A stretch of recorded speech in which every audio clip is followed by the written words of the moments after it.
ডান কলমে কিছু মাপ দেওয়া আছে। এই মাপ অনুযায়ী যদি আমরা ত্রিভুজ আঁকি তাহলে সেক্ষেত্রে কোন ধরনের ত্রিভুজ হবে সেটা আমরা ডান কলমের নাম থেকে মিলিয়ে দেখব। প্রথমে দেখো 18 সেমি 18 সেমি 10 সেমি, এখানে আমরা দেখছি দুটো মাপ সমান একটা অসমান, তাহলে এটা অবশ্যই সমদ্বিবাহু ত্রিভুজ হবে। পরবর্তী মাপে তিনটে বাহুই সমান, তাহলে এটা সমবাহু ত্রিভুজ হবে। একদম তারপরেরটায় তিনটে বাহু অসমান, সুতরাং বিষমবাহু ত্রিভুজ হবে। কোণ ভেদে দেখো এখানে 90 ডিগ্রি আছে, মানে সমকোণী ত্রিভুজ হবে, কিন্তু তার পরের দুটো কোণ সমান আছে, তাই সমদ্বিবাহু ত্রিভুজ হবে, অর্থাৎ এটা।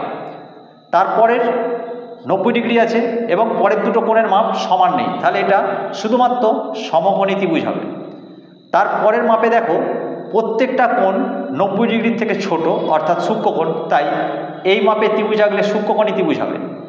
তারপরে তিনটে কোণের মাপই সমান আছে, তাহলে এটা সমানকোণী ত্রিভুজ হবে।